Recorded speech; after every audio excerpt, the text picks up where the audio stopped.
Hello વિદ્યાર્થી મિત્રો, નમસ્કાર. ધોરણ 12 કોમર્સ વાણિજ્ય વ્યવસ્થા ચેપ્ટર નંબર 7 માં આપણે પ્રથમ પ્રશ્નની શરૂઆત કરી હતી. અંકુશનો અર્થ અને તેની લાક્ષણિકતાઓ. છેલ્લા લેક્ચરમાં વિદ્યાર્થી મિત્રો આપણે અંકુશનો અર્થ અને તેની 4 જેટલી લાક્ષણિકતાઓનો આપણે અભ્યાસ કર્યો. હવે આગળ આપણે વધીએ તો અંકુશની હજી બીજી 6 લાક્ષણિકતાઓ આપણી સામે છે. તો આપણે લાક્ષણિકતાઓનો વિસ્તૃત પરિચય મેળવીએ. વિદ્યાર્થી મિત્રો, અંકુશ એ ધંધાકીય એકમનું અંતિમ કાર્ય છે અને દરેક આગળના જે કાર્યો એટલે કે આયોજન, વ્યવસ્થા તંત્ર, કર્મચારી વ્યવસ્થા વગેરે જેવી પ્રવૃત્તિઓ ઉપર સતત દેખરેખ કરવાનું કાર્ય એટલે અંકુશ તરીકે ઓળખવામાં આવે. અંકુશ દરેક ધંધાકીય એકમ માટે જરૂરી છે. આગળની તમે ગમે એટલી સારામાં સારી પ્રવૃત્તિઓ ગોઠવણી કરી હોય, ખૂબ સારું આયોજન કર્યું હોય, ખૂબ સારું વ્યવસ્થા તંત્રનું માળખું રચ્યું હોય, ખૂબ સારી આવડતવાળા કર્મચારીઓ હોય, પણ જો એ કર્મચારીઓ એ પ્રવૃત્તિઓ એ આયોજન પર જો ચાપતી નજર રાખવામાં ન આવે, યોગ્ય દેખરેખ કરવામાં ન આવે, તો તમારા દરેક પ્રયત્નો ઉપર પાણી વળે છે. એટલે અહીં એ ધંધાકીય એકમના હેતુઓને સિદ્ધ કરવા માટે દરેક ધંધાદારી પેઢી અંકુશની પ્રક્રિયાનો અમલ કરે છે. એટલે ધંધાની દરેક પ્રવૃત્તિ ઉપર દેખરેખ કરવાનું કાર્ય કરે છે. 5મું લક્ષણ આપણે આગળ વધીએ તો ભવિષ્ય માટે સંબંધ છે. અંકુશને કોની સાથે સંબંધ છે? તો કે ભવિષ્ય સાથે. કેમ કે હાલમાં જે વર્તમાનની પ્રવૃત્તિઓ થઈ રહી છે એના ઉપર એ દેખરેખ કરે છે, જેના દ્વારા જો એ પ્રવૃત્તિઓ બરાબર રીતે થશે તો ભવિષ્યમાં નક્કી કરેલા હેતુઓ સિદ્ધ કરી શકાય છે. પણ જો અંકુશ જ રાખવામાં નહીં આવે તો એ ભવિષ્યના હેતુઓ સિદ્ધ કરી શકાતા નથી. અંકુશ ભવિષ્ય સાથે સંબંધ ધરાવે છે. સંચાલક ભૂતકાળ ઉપર કાબુ રાખી શકતો નથી, કારણ કે ભૂતકાળ એટલે વયું ગયું, જે થઈ ગયું છે એમાં સુધારો નહીં થાય, પણ ભૂતકાળના બનાવોનું અવલોકન કરી, એને જાણી, એમાંથી સમજી, એમાંથી શીખી તેનું મૂલ્યાંકન કરે છે, જેથી તેનો લાભ આપણને ક્યારે મળે? ભવિષ્યમાં મળે. એટલે કે ભૂતકાળમાં આપણી જે ભૂલો થઈ હતી એ ભૂલોમાંથી ઘણું બધું શીખીને વર્તમાનમાં એનું એપ્લાયિંગ કરીશું તો ભવિષ્યમાં એનો લાભ આપણને મળશે. અંકુશનો ઉદ્દેશ એ ભૂતકાળમાં થયેલી ભૂલો કે બગાડ કે નુકસાન એ ભવિષ્યમાં ન થાય તેની કાળજી રાખવાનો છે. ભૂતકાળમાં આપણે જે ભૂલો કે નુકસાન ભોગવ્યું હતું, હવે એ ભવિષ્યમાં આપણે એવી ભૂલો કે નુકસાન ન થાય એની તકેદારી રાખવાનું કાર્ય અંકુશ દ્વારા થાય છે. એટલા માટે દરેક પ્રવૃત્તિ ઉપર દેખરેખ રાખવી જરૂરી બને છે. વિદ્યાર્થી મિત્રો, એટલે ભવિષ્ય સાથે અંકુશને સંબંધ છે. ભવિષ્યની તમારી ભૂલો, ખામીઓ કે જે નુકસાન છે એને અટકાવી આપે. 6થું લક્ષણ છે એ રચનાત્મક પ્રવૃત્તિ છે. કેવી પ્રવૃત્તિ છે? રચનાત્મક. આપણે ઘણી વખત એવું વિચારતા હોઈએ કે અંકુશ એટલે કર્મચારી પર દેખરેખ કરવાનું. દેખરેખ કરવાનું એટલે કામદારો કામ કરતા હોય તેમાં વારે વારે ટોક ટોક કરવાનું, એના કામમાં આપણે નડતરરૂપ બનીએ. એ નડતરરૂપ કાર્ય નથી, એ નિષેધાત્મક કાર્ય નથી, એ નકારાત્મક વલણ નથી ધરાવતું અંકુશ. અંકુશ એ હકારાત્મક વલણ ધરાવે છે, એ વિધેયાત્મક કાર્ય છે, એટલે એને રચનાત્મક પ્રવૃત્તિ તરીકે ઓળખવામાં આવે છે. અંકુશનો હેતુ થઈ રહેલા કાર્યને અટકાવવાનો નથી, પરંતુ જે કર્મચારી કામ કરી રહ્યો છે એ કામ દરમિયાન એની કોઈ ભૂલો, એની કોઈ ખામીઓ જો સર્જાય તો એ કર્મચારી કદાચ એને ન સુધારી શકે, પણ અંકુશ દ્વારા એની દેખરેખ કરીને એની એ ભૂલોને સુધારવા માટે માર્ગદર્શન આપવામાં આવે છે. એટલે એ નિષેધાત્મક કાર્ય નથી, એ વિધેયાત્મક કાર્ય છે, હકારાત્મક વલણ છે. અંકુશનો સામાન્ય અર્થ કર્મચારીઓની કાર્ય સ્વતંત્રતા ઉપર તરાપ મારવામાં આવે એવો કરવામાં આવે છે, એવું નથી. કર્મચારી કામ કરે છે, એને સ્વતંત્રતાથી કામ કરવાનું જ છે. અંકુશ દ્વારા એની સ્વતંત્રતા ઉપર તરાપ નથી લગાડતી, પરંતુ હકારાત્મક વલણ સાથે એના કાર્યમાં અડચણ નથી આવતી ને એ તપાસવાનું છે. ખરેખર કર્મચારીઓ તેમના કાર્યો આયોજન મુજબ કરે છે તે જોવું અને તે મુજબનું એમને શું આપવું, માર્ગદર્શન આપવાનું કાર્ય અંકુશ દ્વારા થાય છે. કર્મચારીઓ આયોજન મુજબ કામ કરે છે કે નહીં એ જોવાનું અને એ મુજબ એમને માર્ગદર્શન આપવાનું કાર્ય એ અંકુશનું છે. એટલે અંકુશ એ નિષેધાત્મક પ્રવૃત્તિ નથી, અંકુશ એ કેવી છે, વિધેયાત્મક પ્રવૃત્તિ છે, હકારાત્મક પ્રવૃત્તિ છે. એટલે તેને રચનાત્મક પ્રવૃત્તિ તરીકે ઓળખવામાં આવે છે. વિદ્યાર્થી મિત્રો, અંકુશ એ નિષેધાત્મક નથી, એટલે નકારાત્મક વલણ નથી. કામદારોની સ્વતંત્રતા એ તરાપ નથી, એટલે કે સ્વતંત્રતા ઉપર એ તરાપ મારતી નથી. એ ઉલટાનું કર્મચારીને વધુ સારું માર્ગદર્શન પૂરું પાડે છે, જેથી કામદારો ખૂબ સારી રીતે કામ કરી શકે. નંબર 7 ની વાત કરીએ તો અંકુશ એ આંતરિક પ્રક્રિયા છે. સ્વાભાવિક છે કે ધંધામાં બે પ્રકારની પ્રક્રિયાઓ થતી હોય. એક ધંધાની અંદર, આપણા ધંધાના એકમની અંદર જે પ્રવૃત્તિ થાય એને આંતરિક પ્રક્રિયા કહેવાય, અને ધંધાની બહાર જે પ્રક્રિયા થાય એને બાહ્ય પ્રક્રિયા કહેવાય. સ્વાભાવિક છે કે ધંધાની અંદર જે પ્રવૃત્તિઓ થઈ રહી છે એના ઉપર સંચાલકો કે માલિકો કાબુ રાખી શકે, એના ઉપર અંકુશ રાખી શકે છે. પણ ધંધાની બહારની બજારની પ્રવૃત્તિઓ કે બાહ્ય પરિબળો ઉપર ધંધાના માલિકો અંકુશ રાખી શકતા નથી. એટલે ધંધાની અંદરની જે પ્રવૃત્તિઓ છે ને એ બધું જ સંચાલકોની દેખરેખ હેઠળ હોય છે, એના પર ચાંપતી નજર રાખી શકાય છે. એમાં જે કોઈ ભૂલો હોય, ખામી હોય તો એને સમયાંતરે સુધારી શકાય છે, કારણ કે ધંધાની અંદરની પ્રવૃત્તિ છે, આંતરિક પ્રક્રિયા છે. એટલે એમાં સુધારા વધારા કરી શકાય, માર્ગદર્શન પણ આપી શકાય છે. પણ બાહ્ય પ્રવૃત્તિ ઉપર દેખરેખ કરી શકાય એમાં આપણે સુધારા વધારા કરી શકતા નથી, એ આપણા હાથમાં નથી. અંકુશ એ આંતરિક પ્રક્રિયા છે.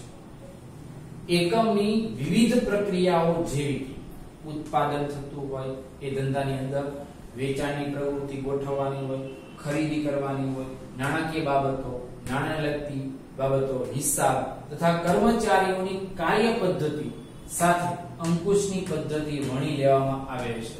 આ બધી જ પ્રવૃત્તિ ધંધાની અંદર થાય છે, એટલે એના ઉપર અંકુશ રાખી શકાય છે. એટલે આ દરેક પ્રવૃત્તિઓને અંકુશમાં વણી શકાય, જેમ કે ઉત્પાદન, વેચાણ, ખરીદી, નાણાકીય બાબતો, હિસાબ, કર્મચારીઓની કાર્ય પદ્ધતિ, આ બધી જ વસ્તુઓ શેમાં લઈ શકાય, અંકુશમાં એનો ગોઠવી શકાય છે. કેમ કે આ બધી જ પ્રવૃત્તિ પર આપણે દેખરેખ કરી શકીએ છીએ, જેના કારણે આ કાર્ય ઉપર અંકુશ રાખવું સરળ બની ગયું છે. ધંધાની અંદર આ બધી પ્રવૃત્તિ થાય છે ને, એટલે એના લીધે આપણે એના પર અંકુશ સરળતાથી રાખી શકીએ છીએ. જ્યારે બાહ્ય પરિબળો આપણા હાથમાં હોતા નથી, આપણા કાબુમાં હોતા નથી, એટલે આપણે એના પર અંકુશ રાખી શકતા નથી. બાહ્ય પ્રક્રિયાઓ જેવી કે સરકારની નીતિમાં ફેરફાર થાય તો આપણે એને અટકાવી શકવાના નથી. તેજી મંદીની પરિસ્થિતિ, લોકોના મનોવલણોમાં ફેરફાર, આ ઉપર અંકુશ રાખી શકાતો નથી, આપણા હાથમાં જ નથી. એ બાહ્ય પરિબળો છે, આપણે ઈચ્છીએ તો પણ એના ઉપર કંટ્રોલ રાખી શકતા નથી. એટલે અંકુશ એ આંતરિક પ્રક્રિયા છે. ભવિષ્ય સાથેને સંબંધ છે, કારણ કે ભૂતકાળની ભૂલોને સુધારીને ભવિષ્યમાં એનો લાભ મળે છે. રચનાત્મક પ્રવૃત્તિ છે, એ કર્મચારીની સ્વતંત્રતા ઉપર તરાપ નથી, એ નકારાત્મક નથી, એ હકારાત્મક છે. એની ભૂલો શોધીને એને માર્ગદર્શન આપે છે. અને ધંધાની અંદર ચાલતી પ્રવૃત્તિ છે, એટલે એને આંતરિક પ્રક્રિયા કહેવાય. આગળ 8 નંબરની વાત કરીએ તો અંકુશ એ ગતિશીલ પ્રક્રિયા છે. એ સતત વહેતી હોય છે, એટલે સતત ચાલુ રહે છે. એ ક્યાંય અટકતી નથી. આગળ આપણે 4 નંબરના મુદ્દામાં વાત કરી એ સતત પ્રક્રિયા છે અને સતતની સાથે કેવી છે? ગતિશીલ પણ છે. જોઈએ તો અંકુશનું કાર્ય આયોજન સાથે સંકળાયેલું હોય છે. આયોજન એ આપણા સંચાલનનું પ્રથમ કાર્ય છે અને અંકુશ એ સંચાલનનું અંતિમ કાર્ય છે. આયોજન અને અંદાજ ઉપર આધારિત સૂચિત બૌદ્ધિક પ્રક્રિયા અંકુશ છે. આપણે જે મુજબનું આયોજન ઘડીએ ને એ મુજબનું આપણે અંકુશનું માળખું બનાવવું પડે. એટલે જ્યાં જ્યાં આયોજન હશે ને ત્યાં ત્યાં અંકુશને એપ્લાયિંગ કરવું પડશે, અંકુશને અમલમાં મૂકવું પડશે. એટલે સ્વાભાવિક છે કે ગતિશીલ જ પ્રક્રિયા હશે. આયોજનની પ્રક્રિયા આયોજન અમલમાં હશે ત્યાં અંકુશની પ્રક્રિયા અમલમાં હશે. એટલે દરેક ધંધાકીય એકમમાં આયોજન તો જરૂરી જ છે, તો એની સાથે અંકુશ પણ ગતિશીલ રહે છે. જુદા જુદા પરિબળો ના અંદાજ બદલાય તે મુજબ આયોજનના લક્ષ્યાંકોમાં ફેરફાર થાય છે. હવે આપણા બજારના જે પરિબળો અસરકારકતા ધંધા ઉપર દાખે અથવા તો અસર કરે તો ત્યારે આપણા આયોજનના લક્ષ્યાંકો ચેન્જ કરીએ. તો જેમ આયોજનના લક્ષ્યાંકો ચેન્જ થાય ને બદલાય ને એમ આપણે એ મુજબ અંકુશની પ્રક્રિયામાં પણ ઝડપી પરિવર્તન લાવવું પડે.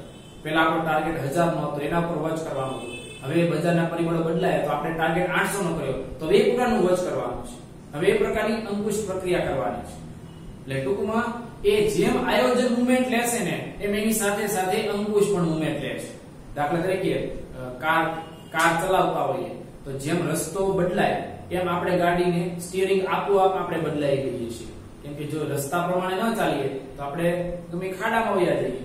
એમ અહીંયા પણ જેમ જેમ આયોજન પોતાના રસ્તા બદલતું રહેશે ને તેમ તેમ અંકુશ પણ એની સાથે સાથે જેના રસ્તાઓ બદલે છે. ટૂંકમાં આયોજનની સાથે જ અંકુશ હોય છે.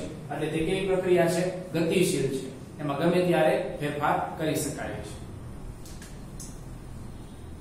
નવમું લક્ષણ છે એ વ્યક્તિલક્ષી પ્રવૃત્તિ છે.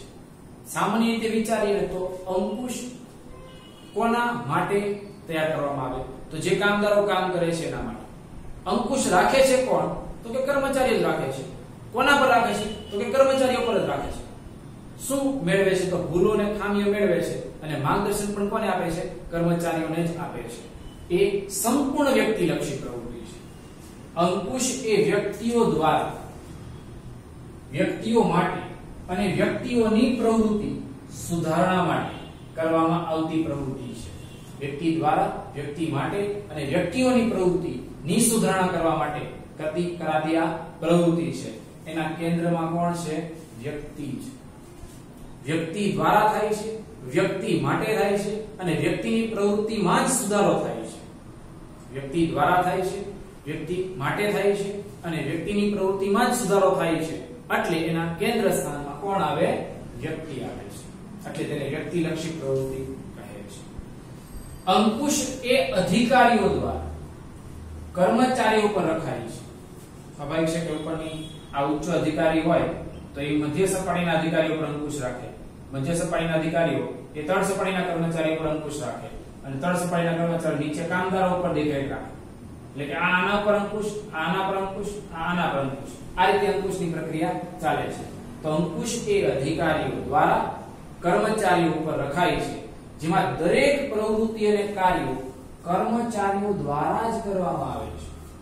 દેખરેખ ઉપરથી ક્રમ અનુસાર આવે એમાં જે કામ થાય છે ખાસ તો તળ સપાટીમાં કર્મચારીઓ અને એની નીચેના કામદારો દ્વારા કરવામાં આવે છે. જે ભૂલો અને વિચલનો મળે તે પણ વ્યક્તિ દ્વારા જ થાય છે. અહીંયા મેં વાત કરી તેમ અંકુશ એ વ્યક્તિ દ્વારા, વ્યક્તિ માટે, વ્યક્તિની પ્રવૃત્તિ સુધારવા માટે થાય છે અને દરેક સપાટીએ પણ અંકુશનું કાર્ય ઉપરી અધિકારી દ્વારા જ થાય છે, જે પણ માનવી છે. અને જે ભૂલો કે વિચલનો મળે છે તે પણ કોના દ્વારા થાય છે? વ્યક્તિ દ્વારા જ થાય છે. એટલે સંપૂર્ણ રીતે પ્રવૃત્તિમાં લઈએ તો વ્યક્તિ કેન્દ્ર સ્થાને છે. એટલે અંકુશ એ વ્યક્તિલક્ષી પ્રવૃત્તિ છે. વ્યક્તિલક્ષી પ્રવૃત્તિ છે. અને છેલ્લું નંબર 10, અંકુશ વૈધિક કે અવૈધિક હોય છે. વૈધિક એટલે આપણે અગાઉ ભણી ગયા બે વખત એનો ખ્યાલ બને. વ્યવસ્થા તંત્રમાં વૈધિક અવૈધિક આવતું હતું, માહિતી સંચારમાં પણ વૈધિક અને અવૈધિક આવતું હતું. તો અંકુશ વૈધિક કઈ રીતે છે? તો અંકુશ ધંધાકીય એકમમાં જે આયોજન નક્કી થયું છે એ આયોજન મુજબ જ પ્રવૃત્તિ થાય એ માટે નીતિ નિયમોનું માળખું રચે છે અને ધંધાની પ્રવૃત્તિઓ એ નીતિ નિયમોના માળખા પ્રમાણે જ ચાલે છે કે નહીં એ સતતપણે દેખરેખ કરવાનું કામ અંકુશ કરે છે, જેથી ધંધાના ઉદ્દેશોને સિદ્ધ કરી શકાય. એટલે તે અંકુશ એ વૈધિક પ્રક્રિયા બને છે. જ્યારે એ અવૈધિક પણ છે. જેમ જેમ એકમની પ્રવૃત્તિઓ અમલમાં મુકાય છે તેમ તેમ કર્મચારીઓ વચ્ચે સંવાદિતાનું સર્જન થાય છે, એકબીજા પ્રત્યે મૈત્રી ભાવ તૈયાર થાય છે. તો એ દરમિયાન એના પર મૈત્રી ભાવના આધારે એના પર દેખરેખ કરી શકાય છે. એ અવૈધિક પ્રક્રિયા છે. એટલે અંકુશ એ વૈધિક કે અવૈધિક હોઈ શકે. જોઈએ ને, એકમમાં વ્યવસ્થા તંત્ર અને ઉત્પાદન પ્રવૃત્તિના સંદર્ભમાં અંકુશની વ્યવસ્થા કેવી હોય છે? વૈધિક સ્વરૂપે સ્થાપવામાં આવે છે.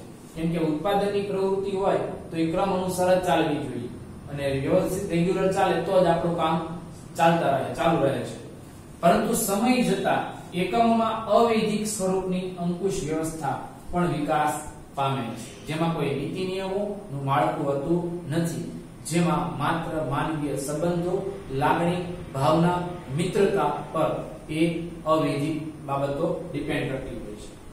આવી અવૈધિક અંકુશ વ્યવસ્થા કેટલીક વખત વધુ અસરકારક સાબિત થાય છે, જે કર્મચારીઓ, ઉપરી અધિકારી અને કર્મચારીઓ વગેરેના સંબંધોમાં સુમેળભર્યા સુધારા કરે છે, જેના કારણે એકમની અંદર સંકલનનું વાતાવરણ સુઘડ બનતા મતભેદ, ખટરાગ, ઈર્ષા જેવા કોઈ પ્રશ્નો ઉભા થતા નથી અને એકમની અંદર ઔદ્યોગિક શાંતિ જળવાઈ રહે છે. અને જ્યાં આ શાંતિ હશે ત્યાં એકમના હેતુઓ નક્કી કરેલા સમય આપણે એને સિદ્ધ કરી શકીએ છીએ. વિદ્યાર્થી મિત્રો, અહીંયા આ પ્રશ્ન 3 ગુણનો આખો, જે આગળનો વિડિયો અને આ વિડિયો બે ભેગા થાય ત્યારે આખો પ્રશ્ન તૈયાર થાય છે. તો વિદ્યાર્થી મિત્રો, આ પ્રશ્ન 3 ગુણનો છે. આમ પહેલો પ્રશ્ન અહીંયા પૂર્ણ કર્યો 7મા ચેપ્ટરમાં. હજી આવા 3 પ્રશ્નો છે જ્યાં આપણું પ્રકરણ પૂર્ણ થઈ જશે. તો આ ખાસ 10 મુદ્દાઓનો અભ્યાસ કરજો અને વ્યાખ્યામાં શક્ય હોય તો 2 વ્યાખ્યા તૈયાર કરજો, જેથી લખવામાં તમને સરળતા રહે. આગળનો બીજો સવાલ આપણે આગળના લેક્ચરમાં જોઈશું.